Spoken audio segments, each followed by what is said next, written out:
All right, here we go. Uh, my thoughts on Sue Storm, the Invisible Woman from Fantastic Four. First thing, I know we want to stay to the essence of these characters, and I keep going back to the original series when I'm talking about Ben and Reed. With Sue, it's a little bit different. I want to take a little bit of a license here because she's not as well developed as the other characters in the initial run. And you can read all sorts of people's theories as to why that is, but the fact of the matter is she isn't. So she needs a little bit more.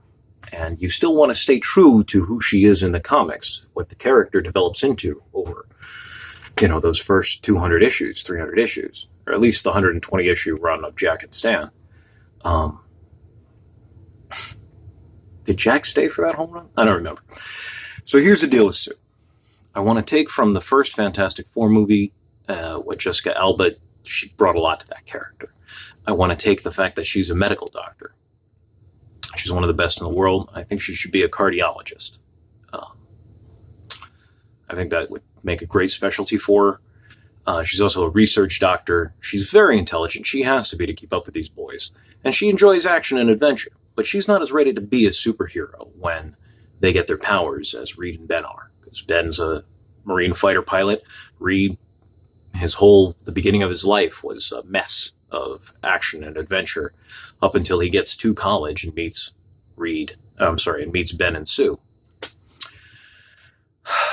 But what I do want to take from the original comics is that Sue's father is not dead. He claims to be dead. As far as her brother Johnny Storm, the Human Torch, knows, his father is dead. Their father is dead. He's not dead. So I like the idea of having his father have two wives. One who's the mother of Sue and one who's the mother of Johnny. And okay, let me tell you the original comics idea, and we'll get back to the whole two-wife thing. A double widower, basically, is what I would make him into. So with Sue and Johnny, their father, in the original comics, their father gets into a car accident coming back from a party or something like that. And the wife dies. He tries to save her and fails to do so. He goes into a deep depression. And he's a surgeon. He's a doctor. He goes into a deep depression after not being able to save his wife. And he ends up turning to gambling as a way to medicate his pain. He becomes a gambling addict. And at one point, a loan shark comes to collect, and Franklin Richards kills him as the guy comes to collect, which is bad.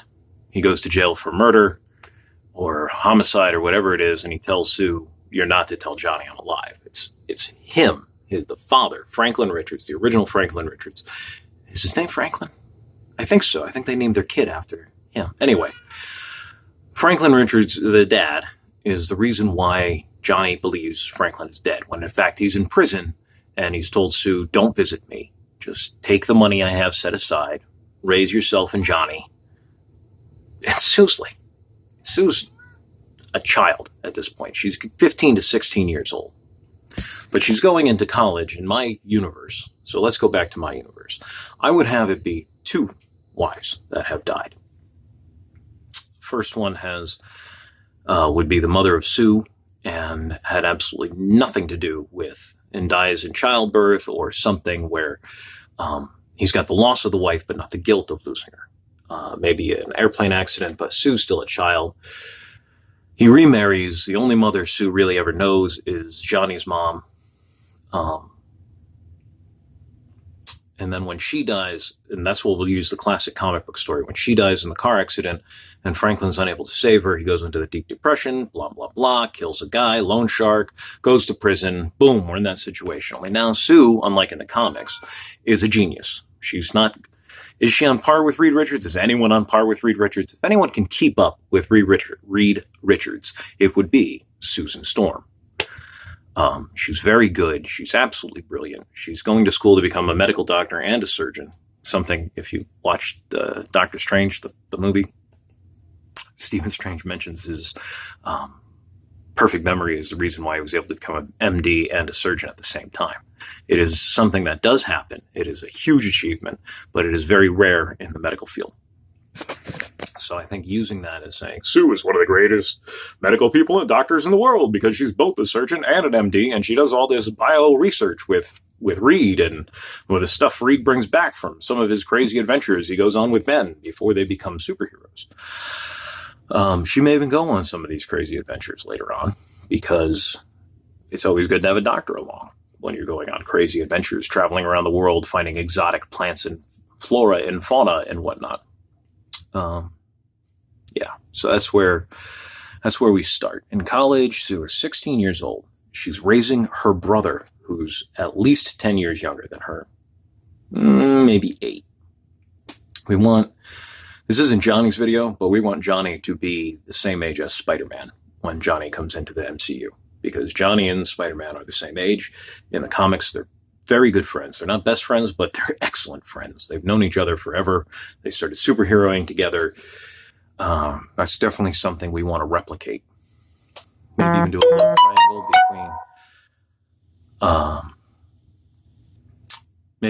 triangle between Shuri and Peter and Johnny in one of the Avengers movies where they're all together. But again, that's Johnny. Let's talk about Sue. Let's talk about who Sue is. Sue is 16 years old. She's a freshman in college. She's going to graduate with her doctorate in 4 years. She is absolutely brilliant. She is able to keep up with Reed better than probably anyone else he's ever met in his life. But that's not where we start seeing her. We start seeing her as a 16-year-old girl who's going to college, and she's raising her brother. And technically, the CDC, not CDC, that's the Center for Disease Control. Child Services doesn't know that she's raising her brother and going to college at the same time. Nobody has told Child Services anything. There's been no report. There's no reason to investigate. So the CDC CDC is Center for Disease Control. Child Services doesn't know anything about this, and they're trying to keep it a secret. Now, this would be part of an origin story, maybe revealed in the second movie or the third movie. We don't get all this detail out up front. I don't want to start with an origin movie. An origin movie, we all know the origin. They go into space, they get superpowers, they come back. We know the origin. There's been 2 Fantastic Four movies. Just like with Spider-Man, we don't need to do an origin movie. We can talk about it in passing and then reveal more details about the origin of the FF as we go along. But we need to know what the origin is. And here's what I got for Sue. She first meets Reed because she's got an ad out for a babysitter. And Reed, whose assets have been frozen after he got kicked out of S.H.I.E.L.D. If you watch my Reed video, if you haven't, go watch it. His assets were frozen when he was kicked out of S.H.I.E.L.D. So because of that, he needs money. So he sees his babysitting gig and he's like, I can babysit and I can watch this kid and I can work on my schoolwork at the same time. And so he's thinking, this is a great idea. This is how Reed meets Sue and Johnny. So Reed takes on the babysitting gig. And Ben, his roommate, comes along, and Ben asks Sue out. Ben and Sue date a month to 2 months at most before Ben ends the relationship. And he ends the relationship not because it isn't working, but because he and anyone else who bothers to meet them can see that Sue and Reed really need to end up together, because neither one of them would really work with anyone else. Like, Reed has this poor socialization from never growing up around other people his age. He's excellent in emergency situations. He's excellent on the football field. He's amazing when you want to talk to him about science. But when it comes to interpersonal relationships, he's not very good. He doesn't have the experience. He'll gain the experience over the years being married to Sue, but he doesn't have it at this point. Social skills are like any other skills. You can learn them. So Ben sees what's going on, and he breaks up, and he doesn't tell either one of them why. He just says it's not working for him. And he keeps pushing the two of them together and setting up situations. He's playing matchmaker. And Sue is not your typical female character. She is absolutely brilliant. She is pushing pulling herself out of this situation with her and Johnny. She's raising Johnny. She's 16 years old. She's doing it all, and she's falling apart. And just like Ben and just like Reed, Sue is broken. These three characters are very, very broken. Ben breaks the earliest because Ben's parents are killed in gang violence, and then his brother is killed through gang violence. And then he joins that same gang to lead it to get vengeance for his brother. Then he's pulled out of all that life in New York City on Delancey Street or Yancey Street. He's pulled out of all of that and sent to go live with his uncle, Dan, and his aunt, Petunia. And that's when he starts his healing process. He's still broken inside. He's still got these deep emotional wounds from his childhood, but he's the one who is the most put together until he becomes Thing. When he becomes Thing, he gets overwhelming strength and not enough time instantly. So he's afraid of destroying he's basically living in a paper world once he becomes a Thing. And he's scared of breaking everything. And the ultimate fear the Thing has, you can ask Jack Kirby about this. In some of his interviews, he mentions it. Its ultimate fear is killing someone by accident. Reed is broken also early on when, if you watch my Reed video, he goes through all sorts of things in his childhood, traveling the galaxy, first with his father and then on his own, trying to get back to Earth. When he gets back to Earth, he becomes a SHIELD agent. He never gets a chance to really heal and live a normal life until he gets to college. And by then, he's very broken. Sue is broken from the death of her mother, and her father going to prison, and then having to raise her brother like she was an adult, which she isn't. But she's more adult than most adults. She's a very responsible person. This is where we get the matronly aspects of Sue coming out early on. She takes care of everybody because she has to take care of everybody. She doesn't like it either. She doesn't want to have to take care of everybody, but she's with her brother, who's by far, Johnny is going to be the most well-adjusted person in the Fantastic Four, because he's got a whole family of people who love him, even though his father, as far as he knows, his mother and father are dead, but he's going to have all these people around him who love him. Well, Sue doesn't have that. She's the mom. She doesn't want to be the mom, but she has to be the mom. And I see her in, they only have a couple of VHS tapes or DVDs or whatever, and she focuses on these. And I can see one of them being Grease 2 and another one being The Three Musketeers, which I think Disney has the rights to both of those, but I'm not sure. They're not necessarily, and I'm talking about The Three Musketeers, the Disney one with Charlie Sheen that has that hit song, All for Love, by Sting, and I can't remember. I could remember, but I'd rather just finish the video. So she's got all these little things, and we see these moments come out when, again, Reed is broken. He doesn't necessarily know the best way to handle most social situations, and he will tend to be silent because it is better to be silent than to open your mouth and be thought a fool. So Reed will generally be silent when he's not sure what to do, but he knows how to impress Sue.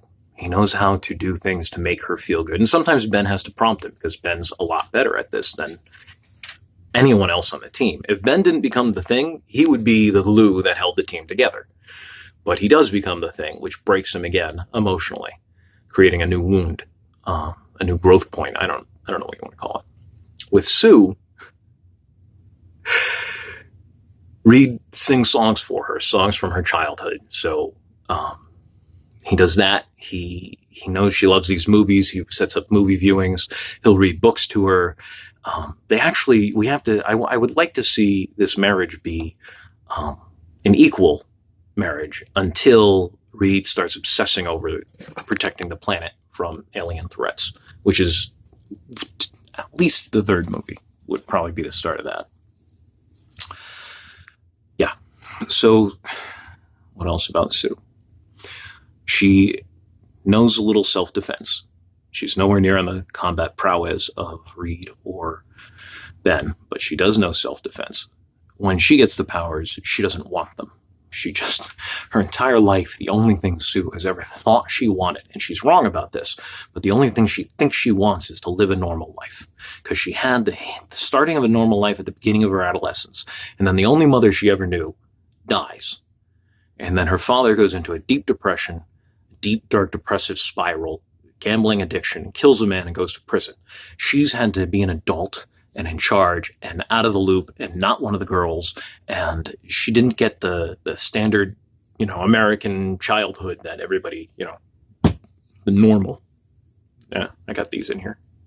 Little air quotation marks. She never got to be normal. And all she thinks she wants is to be normal.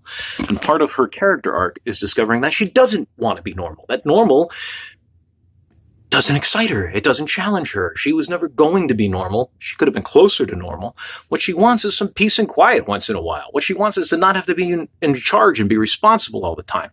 But she doesn't see that. She thinks she wants to be normal, and she is wrong. Wrong, wrong, wrong. Which is great, because you got to love a character who doesn't know what they want, because then we get to experience that journey with them as they figure it out. So I can see when the first Fantastic Four movie opens, all four of them have gone their separate ways, though they've kept in touch enough. It's not like they're completely alienated. But Sue and Reed are married at this point. Johnny is living probably with Reed. And because Johnny's only 16 or whatever he is, he's still in high school. He's still meeting up with Peter Parker or in Peter Parker's school, whatever that is. However, we have to work that out. But Reed is separated from Sue, and he's depressed, but he's trying to figure out, he's focusing everything he has after the accident, figuring out how to get rid of their powers, but he can't figure it out. If Sue is working with him, they might have been able to figure it out, but Sue is so upset about becoming a freak and not being able to be even close to her dream of being normal anymore that they separate. They don't divorce, they separate. They're still in love with each other. They still love each other anyway. I don't know if they're in love, but they definitely love each other. And that's not the reason why they separated. They separated because this is a huge trauma for Sue, and she needs to be on her own for a while. And this is the closest she's going to get to being normal for a long time. She goes to work. She saves lives. She works at different hospitals. She has her own private practice. She works in the emergency room with Christine from Doctor Strange. Maybe even if there's some overlap, if we're back in time a little bit here, if Stephen's around, then she knows Stephen. She would already probably know Stephen, but maybe there's some overlap and they work together on something. I don't know. If there's enough overlap, I would love to have Sue have been one of the cardiologists who helped Tony Stark fix his heart problem at the end of Iron Man 3. That would definitely be a cool tie-in. Where are we? Granted, Tony's dead now, but that doesn't mean she couldn't have been part of that.